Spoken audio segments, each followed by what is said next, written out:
Greetings and welcome to the Uplay Lounge. This is Ubisoft Live at E3. Yeah. Welcome to everyone who is joining us live on Twitch TV via the Ubisoft channel. Welcome to all of you guys, super VIP fans of The Division, here for a very special presentation of The Division.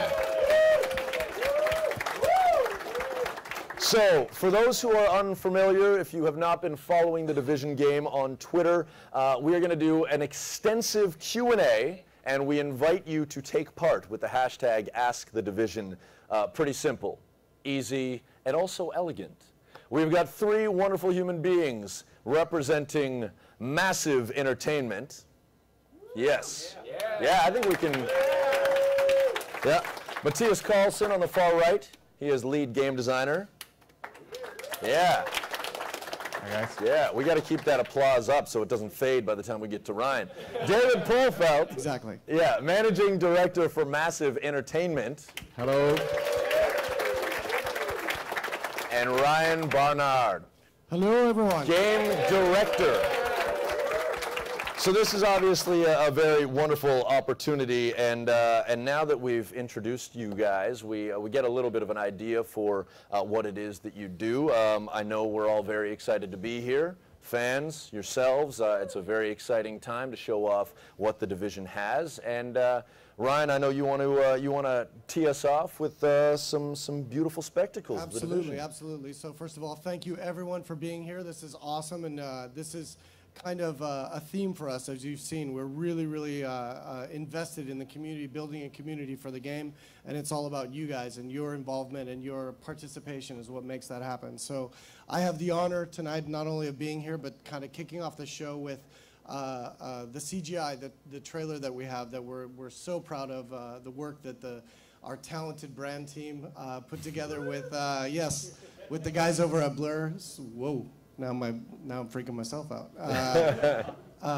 And we're going to start off with that trailer. So it kind of sets up the universe, kind of sets the stakes for who you'll be playing in this game and who you're taking New York back for in the Division. And I'll move.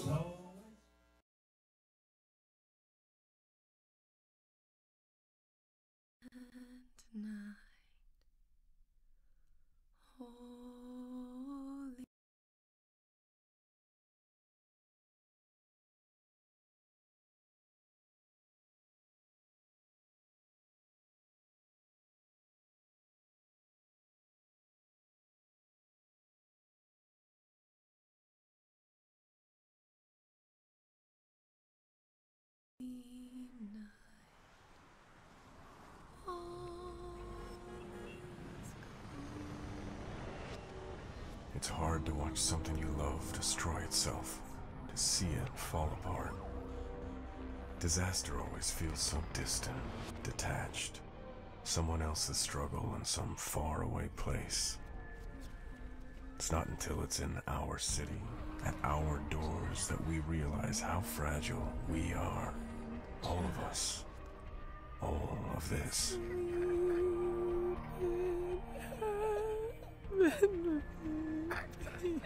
Baby. No, baby, Steven. Mommy, I'm here. Mommy's right here. Angie, no. Please. I love you, Marcus. Sarah. And when it hit, when it came down hard. Give me my family back. And we fell. We buried ourselves in anger, fear, and the instinct to survive. I'm sorry, Sarah. I'm just not strong enough.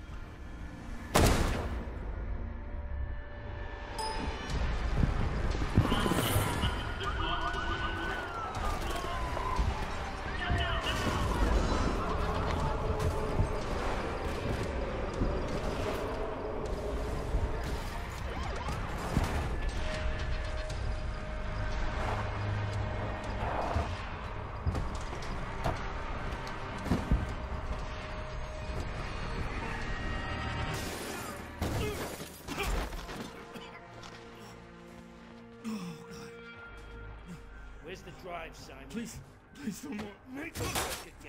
And the real truth is, no one watched. No one saw, wanted to see. Where you going? Tragedy is invisible. People turn away from it and run from it if they can. And it's hard knowing that you belong here. That your purpose lies amongst all this pain. But someone's gotta be there to pick it up, to push back, put the first piece back together, put us all back together.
Yeah. That bad boy kicks you right in the feels, doesn't it? It really does. What'd you guys think of that? Woo! What'd you guys think of that? It was from the first time I saw even the first draft, I knew it was going to be amazing. It's very, very talented people working on it, and it gets you here. Yeah. Yeah, I still get goosebumps Yeah. every time when that guy reaches out his hand. It's just And magic. It's great. I mean, it's amazing. We see how these guys react to it. We see how the fans react to it on social media. I haven't given a shout out to Antoine Imon, who is the community developer for the Division.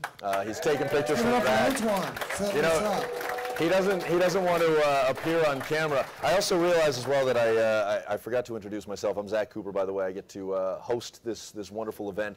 And you know, speaking about the community, I know you guys, you know, with Antoine as a fantastic vessel or chain to the community. You know, you guys are interacting with the community in wonderful ways. Yeah, you know, coming here at E3 it's incredibly emotional for us because we work so hard. A lot of the time you feel that you're in games development. Games development is being deep down in the trenches. And we think about you guys a lot. We dream about showing you what we're working on. And we think, come E3, we can finally show them some new stuff. We're still saving some. You will be very, very happy when we announce a couple of things further down the line. So even though it's a little bit cheesy, please forgive me because it's very emotional to coming to E3 and finally getting to show some stuff. And I want to thank Red Storm, wonderful partners, Reflections. Yes. And it's a privilege to have those guys on. You know, they started the Clancy games, so it's incredibly cool to work with them. Also, thank you, Ubisoft, for giving us the time and the chance to do this game exactly like we want it to be. So that's very, very cool to have a publisher like that. Most of all, we want to thank you, the fans. You know, we read every single email you send to Massive, every single thing you post on the forums. It's a huge inspiration to us, and it means a lot. And we're making this game for you guys. We want you to be happy, and we're so appreciative of what you do. It's very, very inspirational. So thank you, guys. Thank you.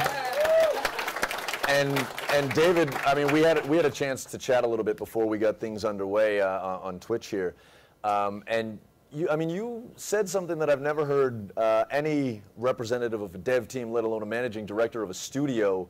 I've never heard anyone say anything like this. You've got something even more special planned for the fans. Yeah, we're very, very happy about the dialogue we're engaged in, the conversation we're having with the fans, and we plan to continue that. But we also plan to take it one step further. And you know, when we meet you guys, you often have a lot of good ideas, and you see things that we don't see, or opportunities that we miss. So what we're going to do is we're going to give a few of you, a chance to be part of the dev team. We will have you over in Sweden. You'll spend time with the dev team, with the core creative director, everybody. You'll be in the meeting rooms, you'll have the pen, you'll be on the whiteboard. We're going to make you a part of what we do. So this is something we've already thought out how we're going to select a few lucky people. We're going to fly you over to Sweden, of course, take good care of you, take you to some nice restaurants in Malmo. They don't exist. What? Liar, liar, liar. But we know that you will help us make a better game, and we know you dream about being a part of the dev team. So we're going to make it happen. My goodness. And just follow us on Facebook. Yeah.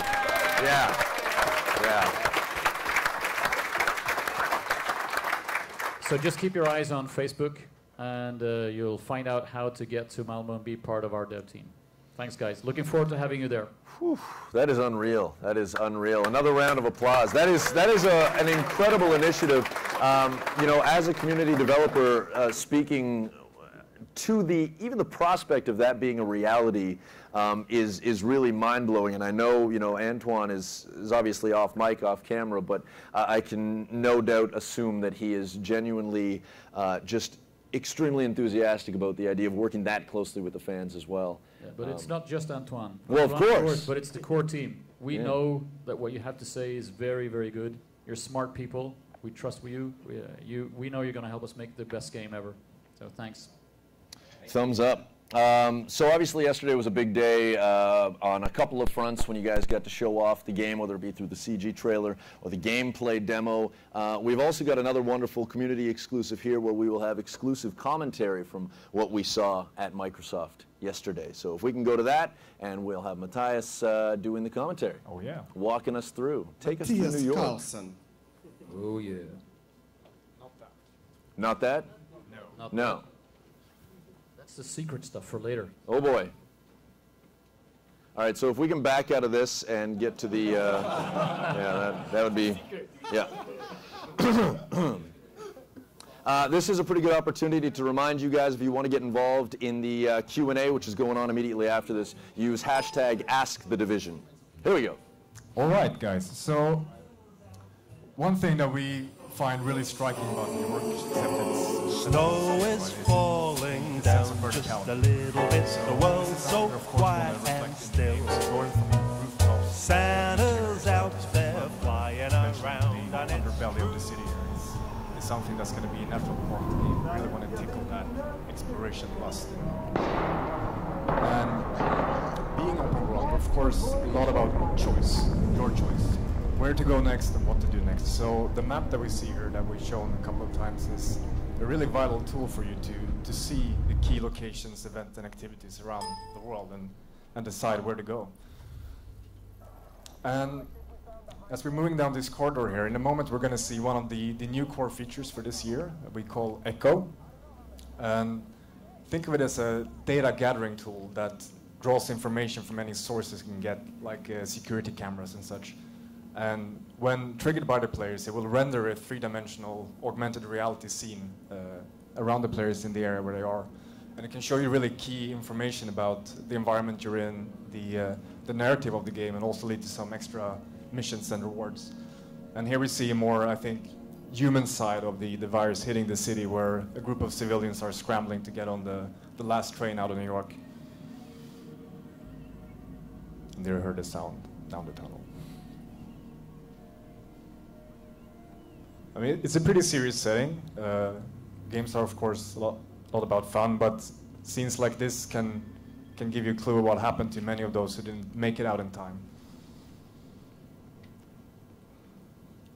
And as we come up the stairs here, you're going to see that we are seamlessly joined into our group by two other players. Another player, a third one, called Bronson here, in the main game, and also the drone companion that you can play on the tablet that we showed last year, and also in the booth at this E3. And here they're identifying a group of enemies, which one of them is what we call an elite, really tough main threat of that fight. And the drone here is making the group aware that there are actually a couple of more enemies off to the side here. So they're going to try to take this guy out a bit more stealthily to make the upcoming fight easier. And you see Bronson there throwing out one of the many skills in the game. This one's called Tesla Trap, which basically jolts, saps anyone who gets in proximity and stuns them for a little while. This last guy here, though, he manages to escape, and he's now alerting his nearby allies. So we're effectively in combat with all the enemies in this area here.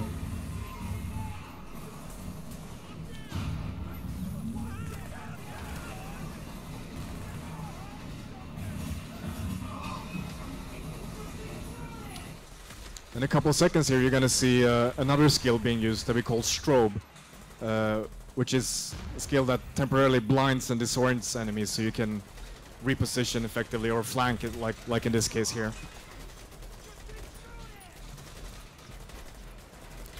Here you're going to see the drone companion playing on the tablet up in the sky. He's going to use one of his more offensive abilities, flushing this guy out of cover here, so the player on the ground can more effectively take him out.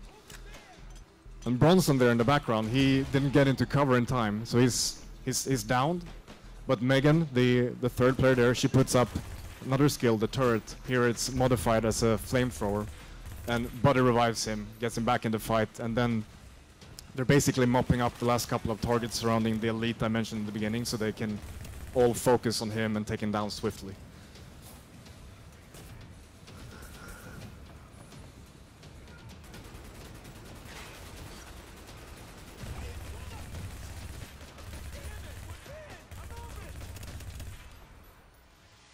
And he dropped some epic loot. Alright, and in this case, this was the last step to establishing what we call a base of operations, as you can see in the background there, which is like a strategic foothold, a safe haven for you or your group if you're playing co-op, that you can establish in various areas in the game. And as you progress through the game, you will be able to further upgrade these in many different ways to give yourself additional benefits and unlock new activities and content in the world. That was it. Woo! Nicely done. Mathias, Karlson, thank you very much. All right, so we are going to get into the Q&A portion of the evening, which is a wonderful opportunity. Again, hashtag #AskTheDivision, and you can get your questions in if we have time. We certainly have a lot of questions already from in-house. We're going to start with a VIP, Brian Haas, who asks, how do you balance authenticity with fun? Something that I think any Clancy game has to deal with, but let's hear about it from the Division. Sure, I can jump in on that one, I guess. It's something that we think about a lot, actually, in the game. Being a Clancy game, the pillars of Clancy being, strategic combat, tech, pushing the limits of tech, tactical combat, working together in a squad, and then wrapping that with an RPG, which generally these games get fantasy, and they kind of push the boundaries of reality in general. So really, for us on the game, we start with research. So is something plausible? Does it make sense? Is it possible? And then from then, we adapt it to how can we use it in the game? How can we push that to be just near future, which is where our game is? And is it fun? And that's kind of the formula. So it's pretty simple, but it always has to start with research. Yeah, there doesn't have to be a contradiction, I think. I mean, many of the things that could happen in reality are quite fun to do. So, you can build a game on that. Well, it looks like there, certainly from what we've seen already, it looks like there's a lot of fun stuff to play with. This question comes from Twitter, David M. Lopez 1. Are there classes in the game? If so, how are they different, important to the team? Yeah, sure. In the Division, we actually don't want to, even though we're an RPG, to front load you as a player with a player class choice. We want that to be a more organic journey that you go on as you see more and more about the game, what it has to offer, and really find a play style that suits you, basically what you think is the most fun. And therefore, we have a very open and dynamic skill system that you progressively unlock as you go through the game, where you can make a lot of choices, but also change your mind. So we think that's really the way to go for us, at least. Yeah, it's flexibility and depth rather than kind of locking you into a role. because we still want to have that great trinity in group-based games and RPGs in general, where you have people that have a specific function in a group when you're playing together. But we don't want to lock you into that, so you'll be able to switch on the fly, as you've seen in multiple demos. Darkovi Plays on Twitter used Ask the Division hashtag and wants to know, will there be AI or is it all PvP based, and how does taking places over work, which I think we got a taste of at the end of the demo there. Yes, will there be AI? Like enemies? Absolutely. So we've seen a couple of our first factions this year with the thugs and the cleaners, the badass guys with the flamethrowers, which you'll maybe see later. And so absolutely, we need to have kind of the people that you're taking the city back from, kind of organized groups. And then what was the second part? How does taking places over work? How does taking places over work? I think it was establishing those bases like we saw. I mean, the districts in the game kind of have statistics, so you'll be able to influence them by your actions in the game. And as you start to raise the security level, raise the morale level of an area, you can establish a base of operations, and you can see the effects of what you do in a district. So you'll be able to physically see it, and you'll see it on your map. Okay, this one comes from... Sorry, just in reply a little bit to this question and the one before, I think. I, for one, want to be able to play the game solo as well. So classes, yes. Enemies, yes. But I also want to have the opportunity to customize the game and just play it by myself. So it's built like that. You could play it completely alone if you really want to. It shines when you start getting involved in co-op. But it's a very, very flexible system. Very nice. Hashtag Ask the Division. This one comes from within the room, Danny Pettit, or Petit. I apologize if I butchered your name. The question is, how many weapons can an agent carry? Well, an agent can carry as many weapons as you have slots for in your inventory, but you can have 2 equipped. So you have a main weapon and you have a weapon in a quick slot where you can swap it out. So as much inventory as you can hold. Okay, we are going to go back to Twitter. Supreme Ego _ will we be able to customize? Yeah, like this is me, actually. He wants to know how much he can make this his own. Will we be able to customize our own characters, or will we have to use the one from the demo you have showed us? Do you want me to take that? Yeah, well, go ahead. I can fill in. Ryan, why don't you take that? Yes, customization's a big part of the game. So I think we all believe that in RPGs, especially games like The Division, where we want you to spend hopefully thousands and thousands of hours over the next years playing the game, that you're able to really, really customize your agent to how you, your representation in the world. So things like clothing, the equipment you equip yourself with, nice sentence, are important in the game. Okay, this one comes via Twitch. Thank you for joining in. Does the game contain a hunger, thirst, temperature system for survival elements? I will jump across so Mathias doesn't answer this, because we're very aware of, like when David was mentioning how we read your emails, we read your posts. We know there's a big interest in real survival mechanics in the game.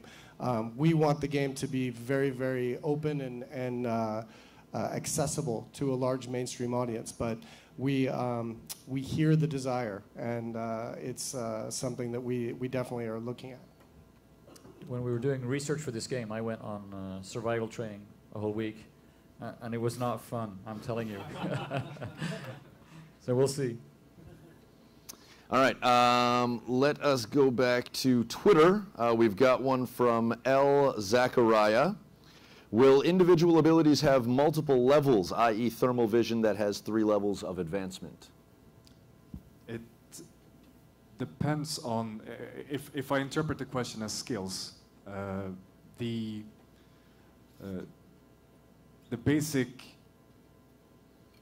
skill system, as I said before, is open in structure, but we're also attaching a think of it almost as a little talent tree, layers of modifications to each and every skill. So as you progress through the game, you will get to make choices about what to unlock in what order and what to have active at any given time, so that you can basically tailor-make the skill to fit exactly your playstyle, and in some cases fundamentally change how it works. It's also something we believe is really, really helpful if you're playing co-op, to be able to switch things up a bit and find nice synergies with the other group members. Or the enemies you're facing. Yes. Because there's AI. Because there is AI in the game. Mark Warren tweets in, he's got an underscore at the end of his name, just so you know, using the hashtag #AskTheDivision. And he asks, can you loot the bodies of defeated PvP opponents? What happens to them once they die? How does all of that work? And can I do that right now? I added that last part. So when you die, no. In the game, or are we yeah, talking philosophically? So we've had interviews on this. We're trying to keep PvP a little bit tight tight to the chest, because I think within Massive and the team, we believe this is going to be our kind of really special core feature for the game that kind of differentiates us from a lot of the games we were talking about before the stream started. And but we have talked about the fact that you can potentially lose the equipment you acquire in Dark Zones, and other players can take it from you. So absolutely, that's part of the gameplay. Okay, another one from Twitch. And we were talking about this a little bit before we started. The engine looks amazing. What is the unique feature? I think they want one standout feature that Snowdrop has that no other engine has. Rodrigo? And it's a great question. In fact, you could argue that the race of Homo sapiens doesn't need more game engines. But when you make a game engine, you have to put one thing as your #1 priority. So one could be stability, one could be multi-platform, you could have many things on your #1 spot, but that colors everything in the engine. And what we put on #1 is efficiency and power to the developers. So it's an incredibly powerful and free engine that gives a lot of autonomy and a lot of power to each developer, which allows them to be very creative. And they can have an idea in the morning, come to work, have it done before lunch, have it in the game and share it with everybody. So that's incredibly sexy if you have good developers. It's a bit more troublesome if you have junior developers, because we give them the power to create fantastic bugs, very powerful bugs. So that's maybe the drawback. But we've gone for efficiency and autonomy and power to the developers. So that's what Snowdrop is about. And a lot of beauty as well. Akaz writes in on Twitter using hashtag #AskTheDivision. Will enemies and characters be level-based? How can I get an idea of what area is right for my level/gear? All right. Yes, absolutely. We are a progressive level-based game. And so the enemies will also have a level and reflect that. And the way you'll know you're in an area that isn't appropriate is we will kill you. What happens when...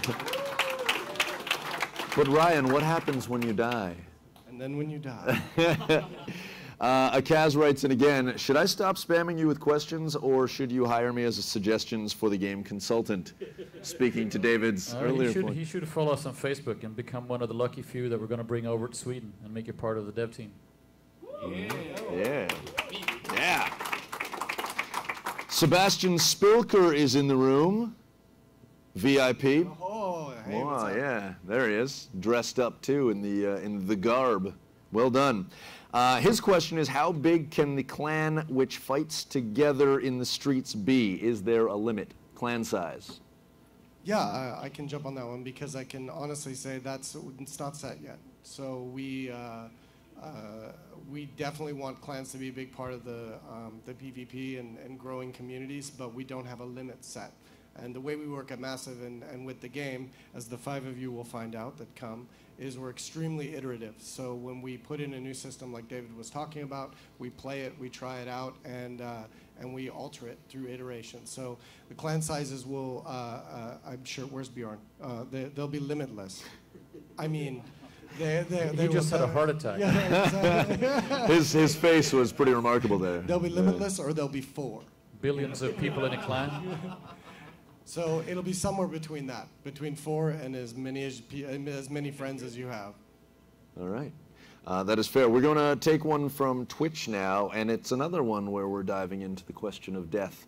What happens if we die in an online shootout? Do we respawn near our friends or in a random place?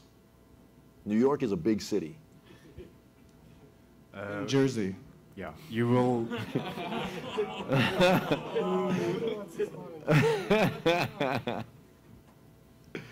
We're of course continuously.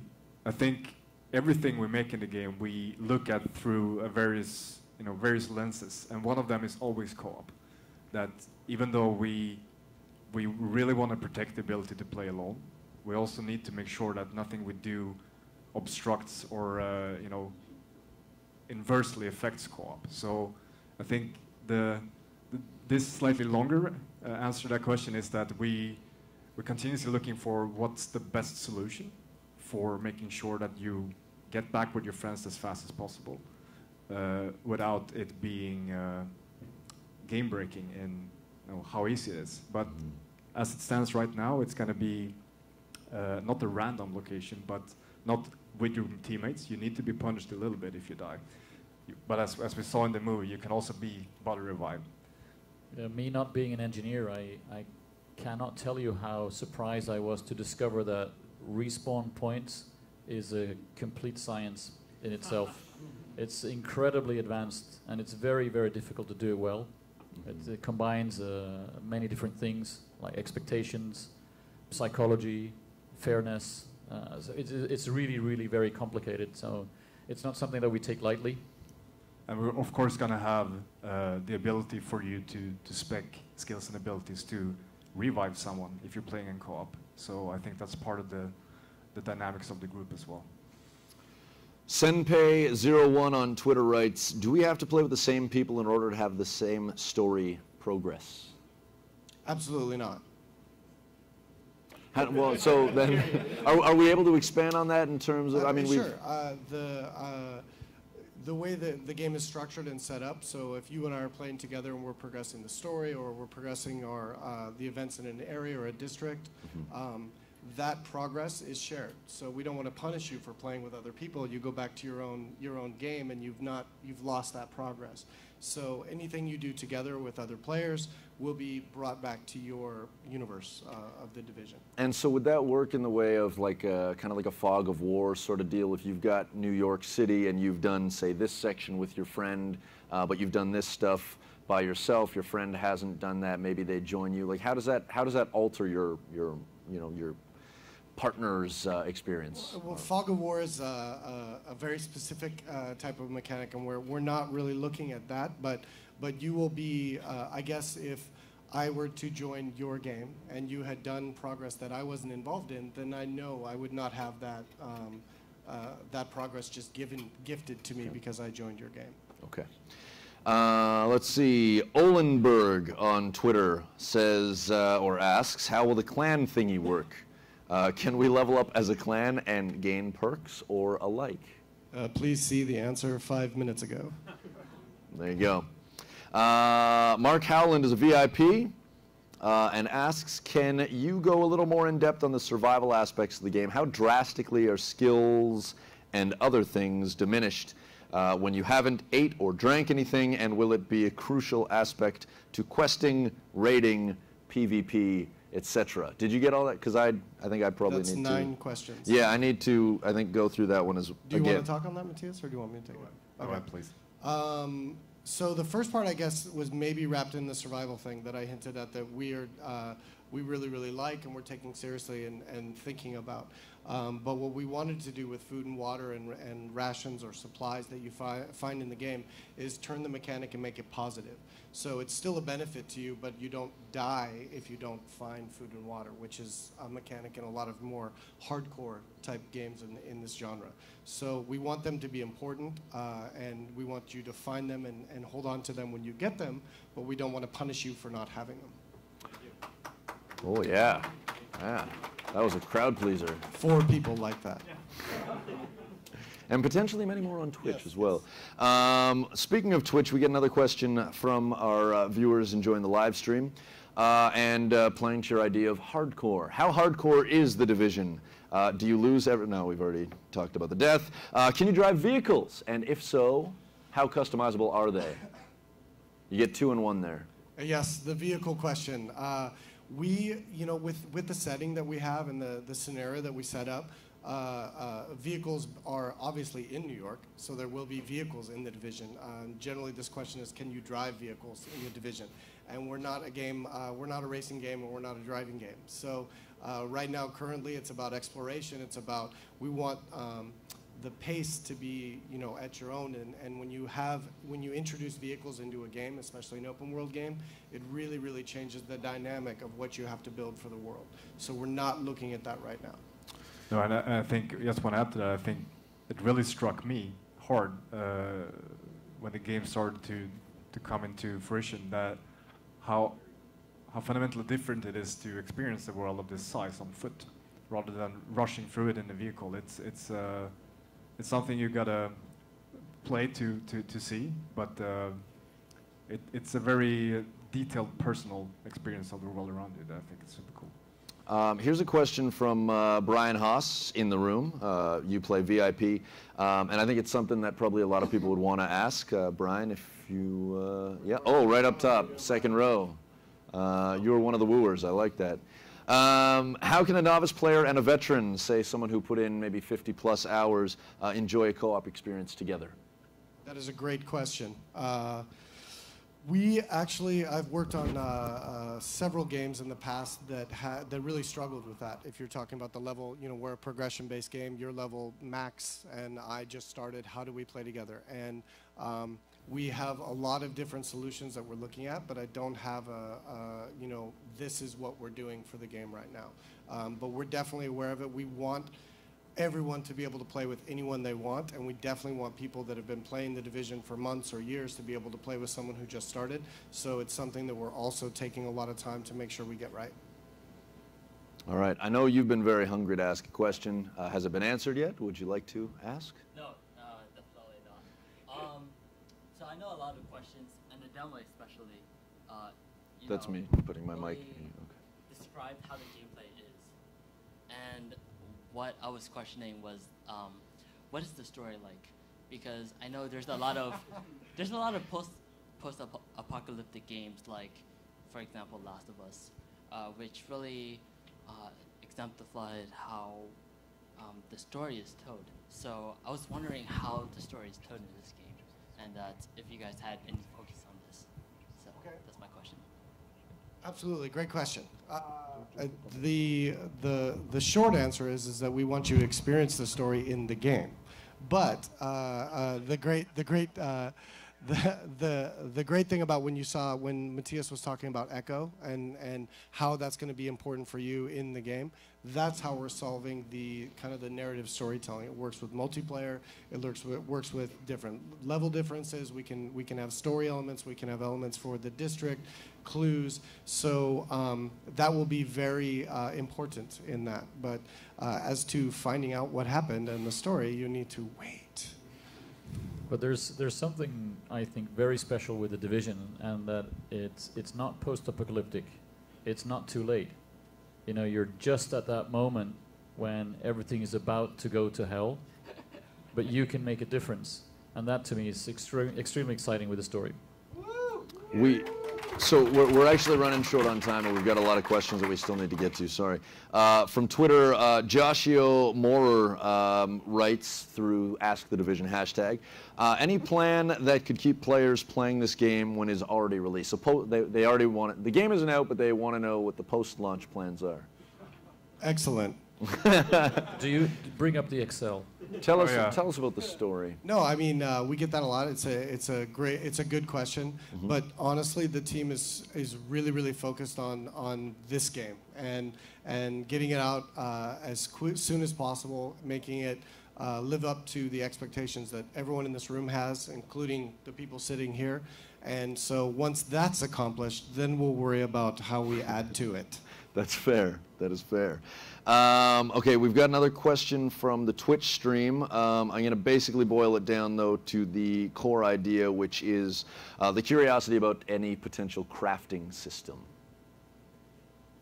Ada, do you want to take that? Anna's staying quiet, for the record. If you Actually, crafting is it's close to my heart. I think it's really, really important in these games. I think it fits our IP. You know, the whole fact that anything in this type of scenario would be important. Doesn't matter what it is, you're going to want to save it and use it for something. So we are making sure it's a lot about like the answer I did with the grouping. What fits the setting we have, what fits the universe we're creating, and what works in a crafting, you know, a classic crafting system. So coming soon, TBD. Also from Twitch, question about exploration. Can we explore everywhere in the city, like inside houses and skyscrapers, or are they just for show? I mean, as I said during the demo that we showed, it's a very natural part of New York City, and of course you're going to be able to go into buildings, onto rooftops, and down into the underground. Then of course there are limitations to just how much, but we're pushing as far as we possibly can. Snowdrop will bring us the light. Oh yes. Are there fighting animations towards PvP, like punching and stealth animations? I'm assuming that's like a melee that is or a very specific question. Yeah. Yeah. Only right hooks and shin kicks? Was that a shin kick? Yeah, I don't know what that was. I'm not a very tough person. So will there be melee in the game? Yes, absolutely. That's the impression I got. Yes, yes, yeah, yes. As to the specifics, I don't want to go into that right now. Fair enough. What sort of voice talent can we expect to hear? Is it customizable? Thank you, Twitch. I don't even know how to answer that. I don't know. You can customize voice talent. Yeah. Maybe we can do a community thing and everyone can get their voice in the division, which actually is not a bad idea. Where's Antoine? Yes. All right. Well, that's pretty much all we have time for at this point. Thank you guys for doing this. Thank you guys for submitting your questions. Thank you to everyone viewing on Twitch. We will be back from the Uplay Lounge. This is Ubisoft Live at E3. Hashtag Uplay Lounge, hashtag Ask the Division was certainly a wonderful success. Gentlemen, thank you very much for taking some time out of this very busy E3 to share some insight into the game. Mathias, David, Ryan, appreciate it so much. Round of applause. All right. Thank you guys in the audience. Thank you everyone for watching the live stream. We'll be back tomorrow morning at 10:30 a.m. Pacific time, and we've got a jam-packed day as far as the Ubisoft content. So once again, live from the Uplay Lounge, I'm Zach Cooper on behalf of Antoine Imon. Great job, buddy, putting this together. Good job, Antoine. Thanks for tuning in. Good night.